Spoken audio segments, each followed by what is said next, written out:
Residents of San Jose del Monte, Bulacan gather for a protest against Prime Water, which continues to operate the city's water system.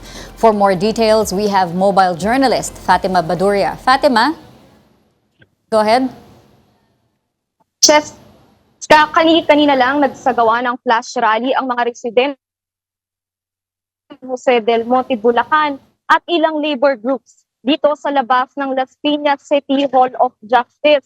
Matatandaan kasi na Las Piñas Regional Trial Court yung naglabas ng injunction na pabor ng water at ito yung pumipigil sa SJDM-LGU na mga siwa sa kanilang tubig. Pero ayon nga sa kanila, ang ipinaglalaban nila, walang jurisdiction itong Las Piñas RTC doon sa kaso dahil wala naman daw yung principal office ng Prime Water sa Las Piñas. Actually, kinakwento ng mga residente kanina na nagtungo sila doon sa address na nakalista online ng Prime Water sa isang mall ito supposedly. Pero nung puntahan nila, wala naman doon yung tanggapan at nakausap din nila yung lahat ng gwardiya doon.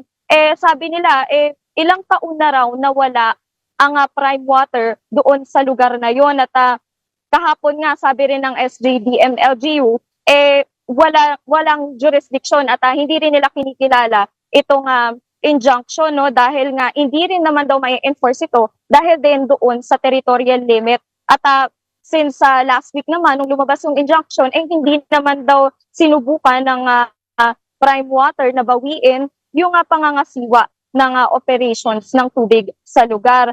At ayon naman sa SJDM-LGU, tinuloy-tuloy na rin daw talaga nila yung pangangasiwa sa tubig dahil hindi naman daw ito pwedeng mabakante at wala nang mga siwa.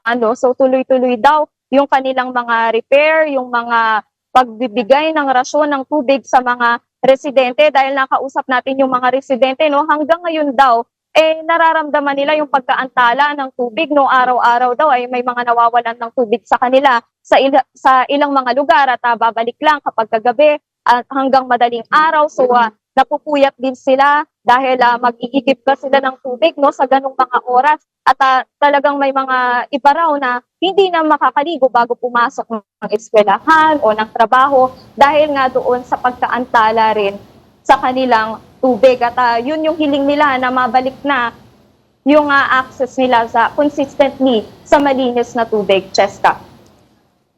Fatima, hanggang kailan magpapatuloy yung protesta nila dyan sa Las Piñas? Cheska, actually sandali lang kanina ginanap yung kanilang rally. Ito ay flash rally lang. So saglit lang din, parang wala pang ilang oras, umalis na rin sila at talagang nanawagan lang sila na wag nang hadlangan ng Prime Water at palayain na sila ng Prime Water yung operasyon sa kanilang tubig. Cheska. Thank you for the updates, Fatima Baduria.